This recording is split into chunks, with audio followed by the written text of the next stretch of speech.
of fanatical prospecting, and that is knowing your numbers.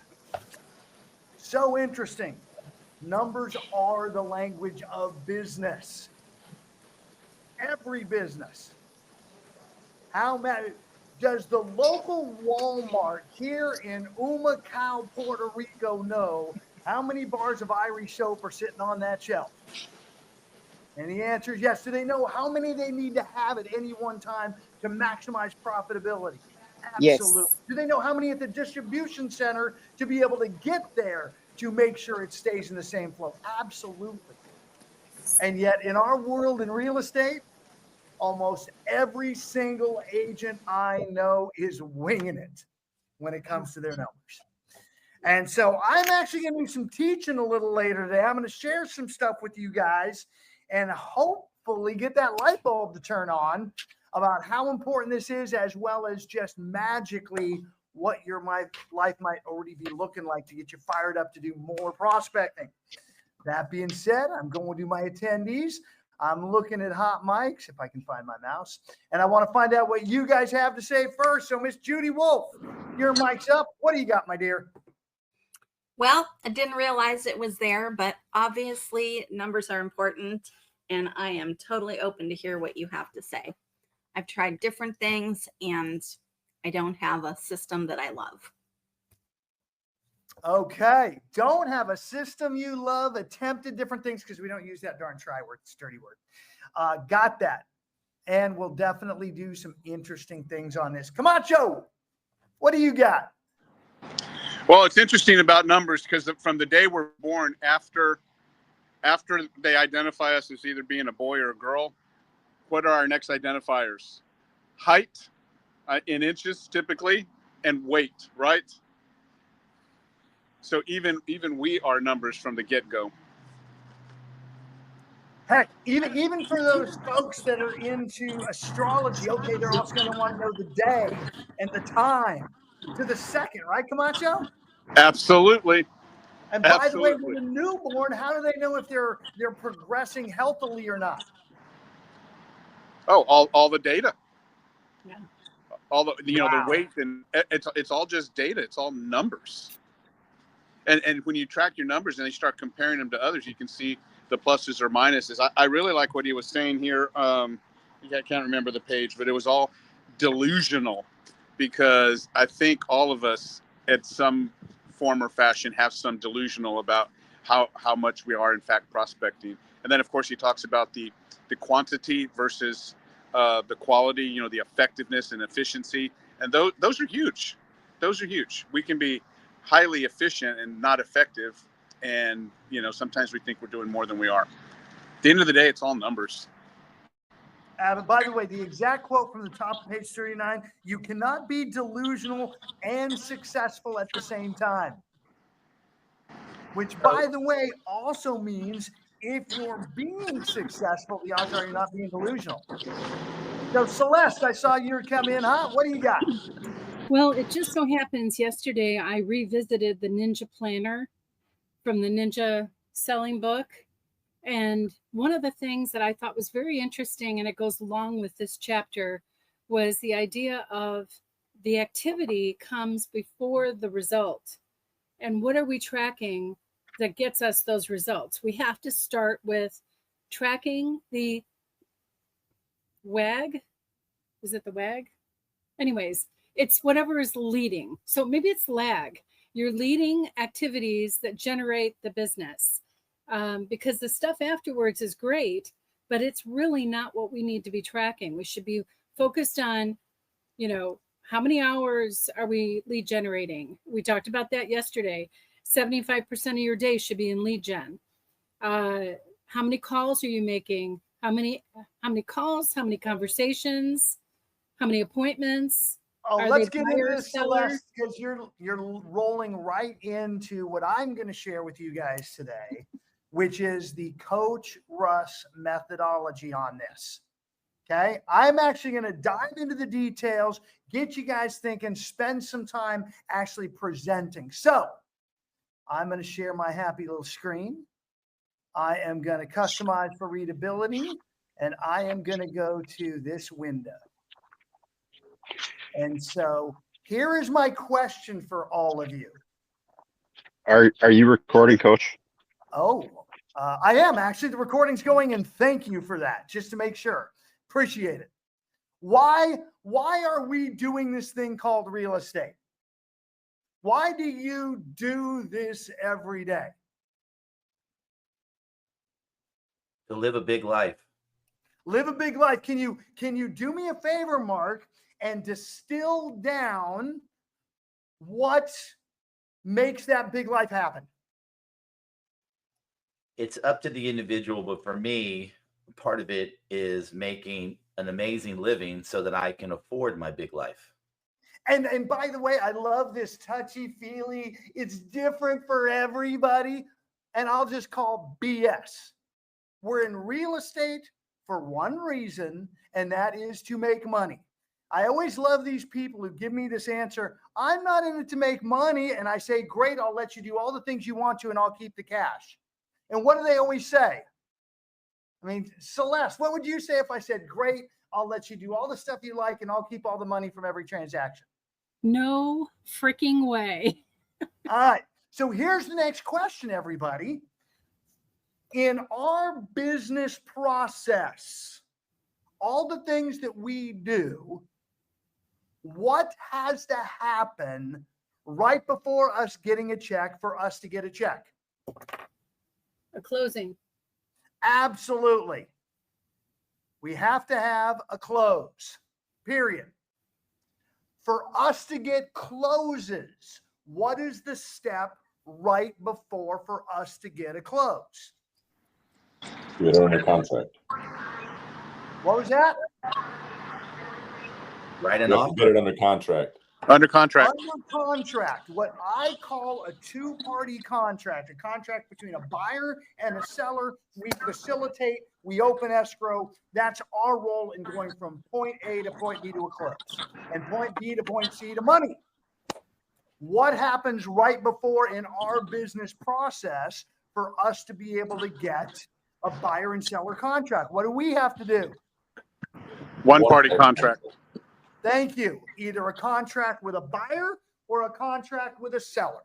One of the two. Nothing else matters. So let's have a little more fun. For us to be able to get that one party contract, what do again we have to do right before? Set an appointment. Appointment. Presentation. And it's actually attend an appointment. Now, to be able to attend an appointment, what do we have to do? Schedule appointment. Call. What is it? Prospect. Well, we actually have to set an appointment, right? Does every appointment we set show up? No. So these are the measurables. Now, to set appointments, we have to have conversations. Nurture, follow-up, lead gen, whatever it is, we have conversations. So these are the things that I want you to track. And Judy, I put all of these just into a spreadsheet. The top of the spreadsheet is date, and the first left line is conversation. Second is set appointment. Third is attend appointment. Fourth is one party contract. Fifth is two party contract. Sixth is close. These are the measurables of the real estate business in the way of the activities. We also do stuff on finances. Any debate, anybody think Coach is wrong on the measurables of our activities? No. And that is the right answer, all of you. Coach is never wrong. So let's now go back and have a little more fun with this. And let's just say, for example, that you in your market make $100,000 per closing. Excuse me, $10,000 per closing, $330,000 average sales price, 3% if you're doing that. Let's just say on average, you're getting 10 grand for every closing. And let's say you're doing 10 closings a year. And let's just say hypothetically, these are the metrics of your business. And by the way, the numbers I'm giving you are piss poor, but he said know your ratios.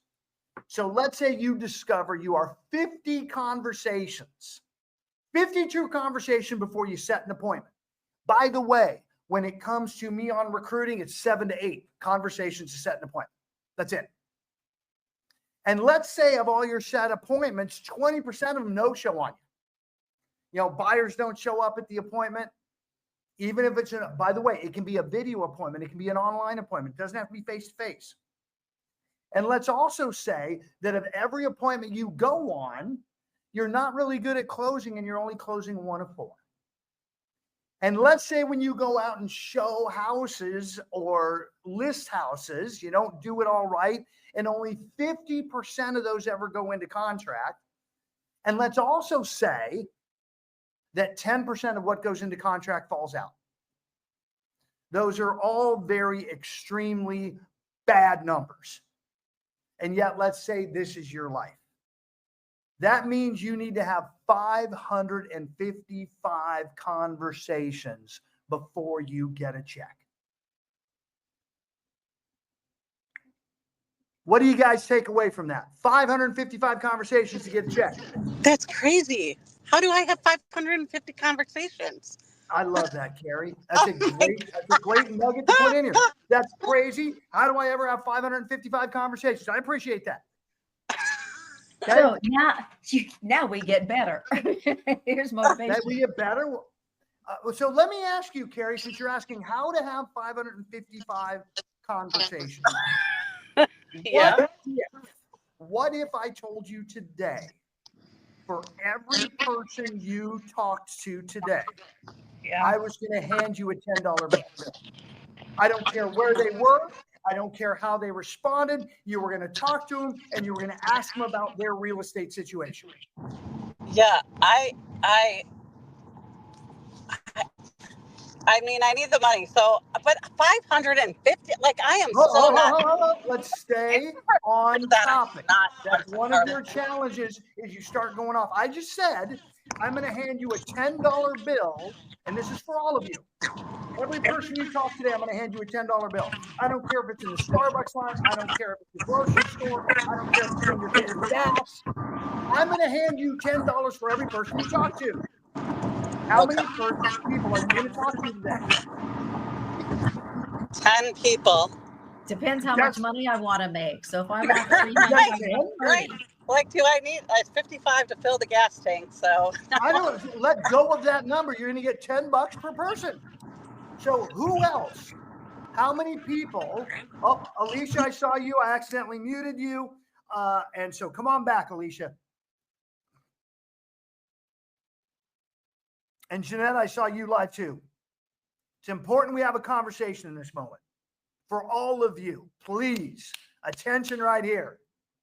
I'm going to hand you $10 for every person you talk to, Jeanette. How many people are you talking to today? Every chance I get, 30 to 50. If I want $500, I got 50 people. Where will I go? Maybe a school parking lot. I'm going to go to the grocery store. And so these are conversations about real estate specifically too, right? Somewhere or You've got to ask that question. Hey, I'm just curious. Who do you know from the grocery store or your kid's school who wants to buy a home, sell a house, or invest in real estate that I could help? That's it. You just check the box. And by the way, I love what Jeanette said. She's not going to sit in her house and dial and have people not answer. She's going to spend part of her time out where the people are having conversations.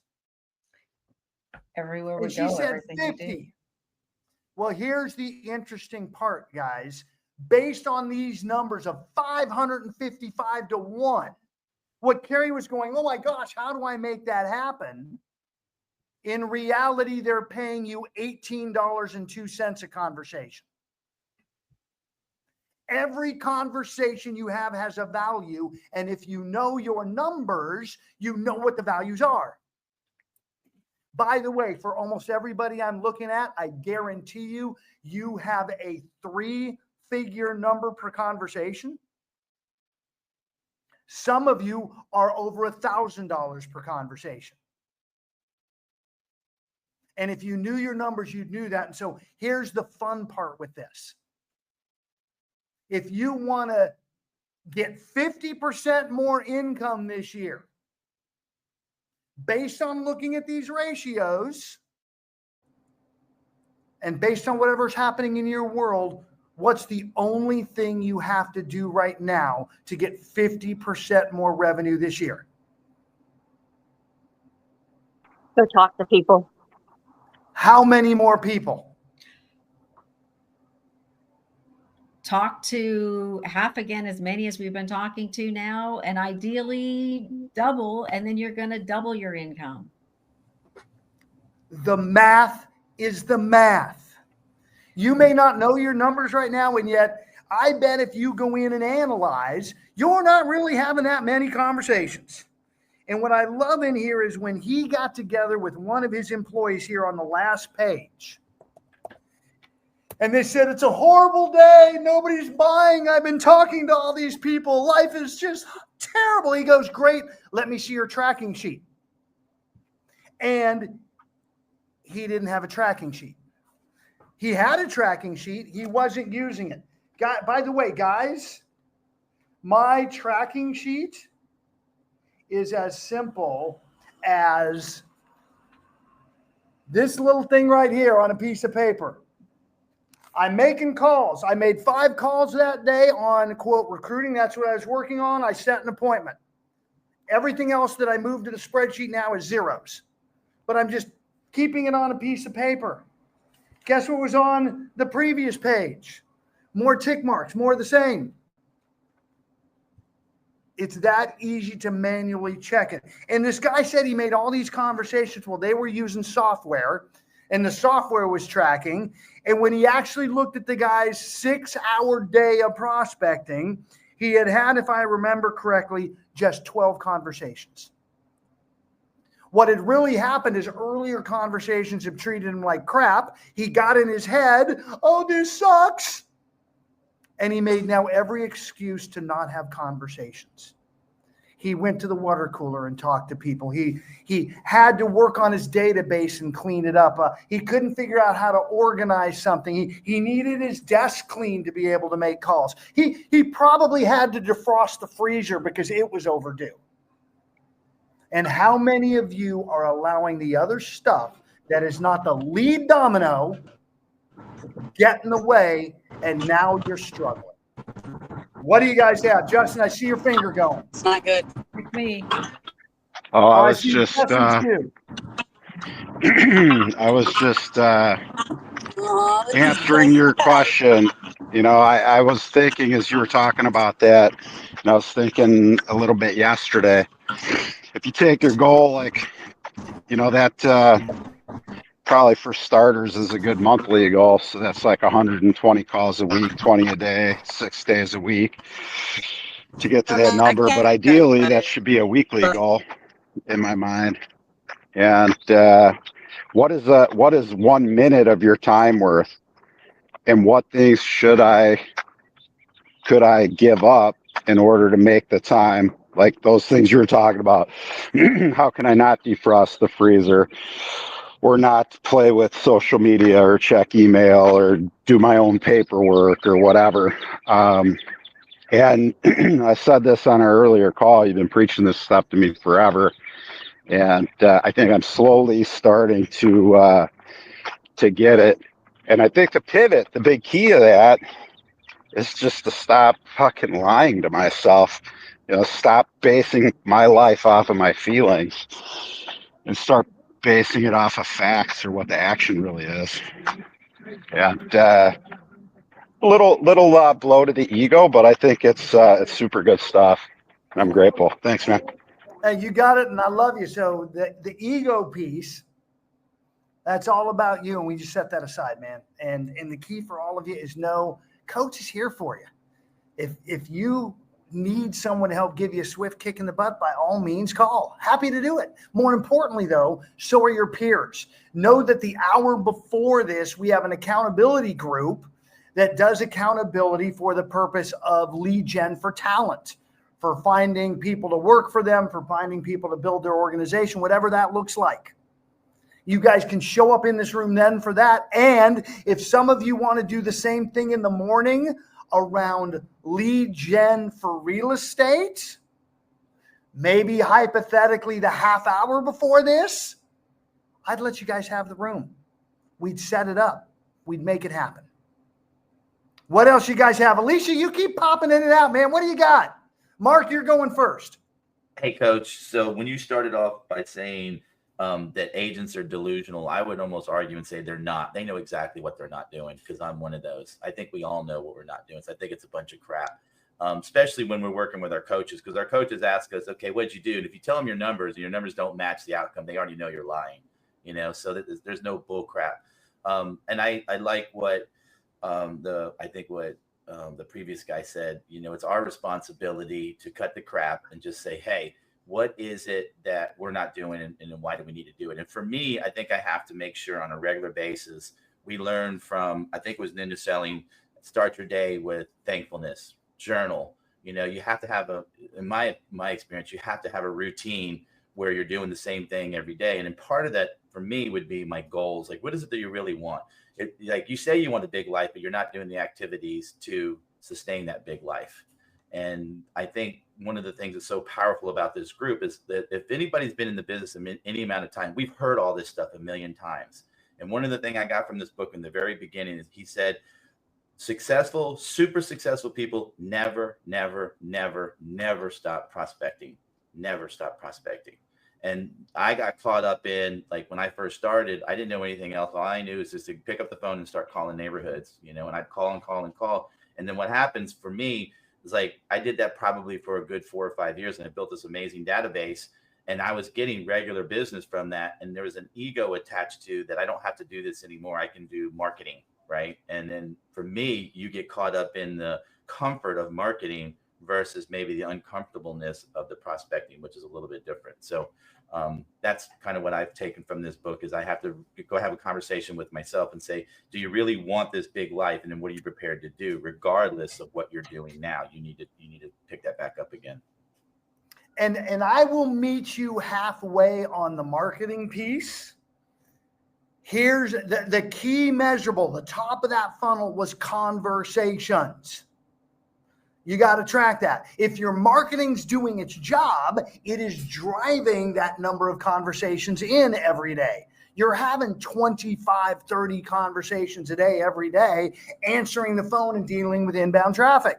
Of course, then you bitch the quality of those. Oh, these aren't good leads.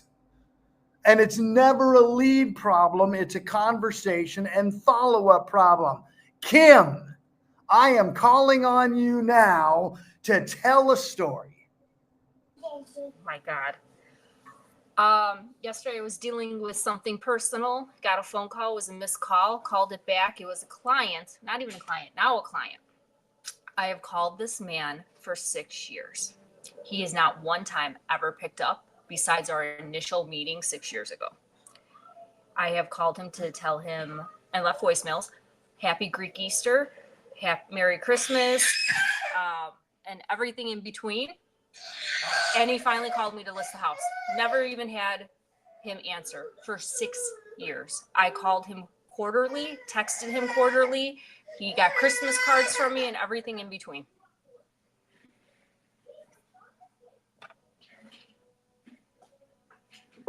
Six years of conversations one way. I call, I leave a message. I send a video text. I send a regular text. I hit him up on DM on social media, and I don't stop. By the way, Kim, what's the price point on this listing?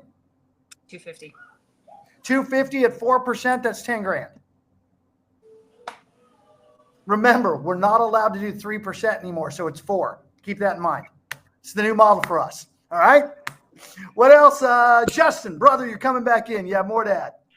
Oh, and then you went away.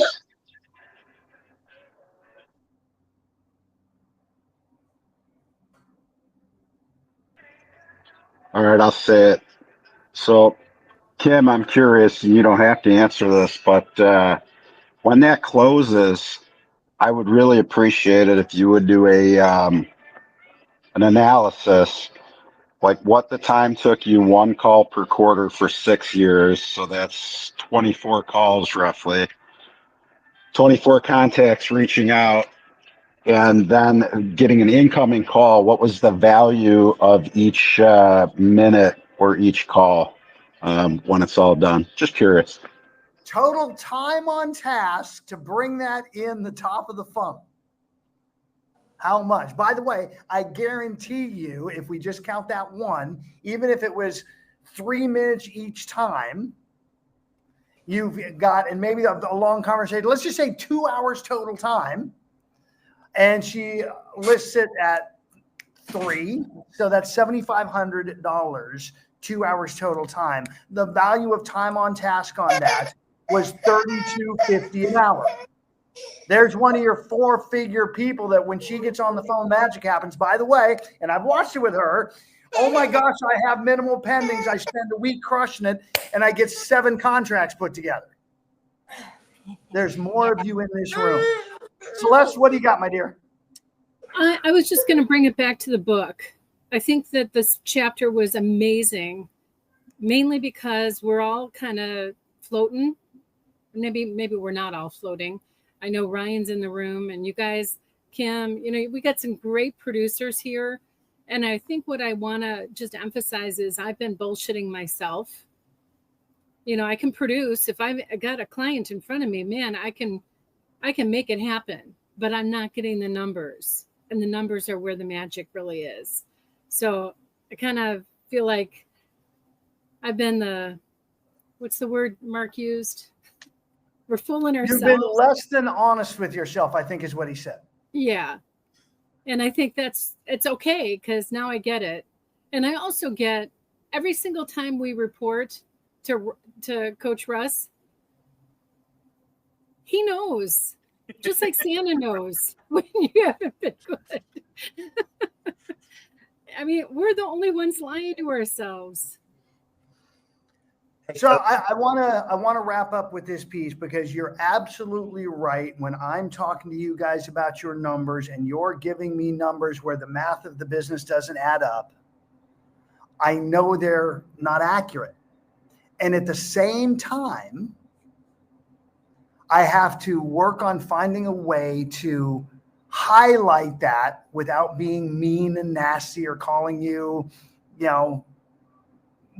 challenging your integrity. I want to do it without challenging your integrity. So Mark, I'm going to give you a great example, because this weekend I was out doing some car shopping here, and things are less than integrity in that space. And so I'm using the same kind of model with you. I'll ask a question, right? So I'm speaking with someone who doesn't speak English. They only speak Spanish.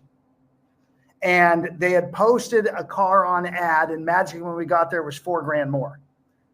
The ad said, which it didn't, if you deposit $4,000, the number will be there. So I just looked at my wife and said, "Como se dice," which means how do you say liar? I just asked her that question in front of him. And somehow magically, I watched him write on his paper, because I knew what the word was, the word liar. It was a riot. So we all know, guys, we know when we're not being honest to ourselves, to others, and yet that willingness to be dishonest is that delusional piece. Let's knock that crap off. Let's get real to get right. Let's know our numbers, start tracking them. And if we need help with it, by all means, reach out to me. All right. I am going to kill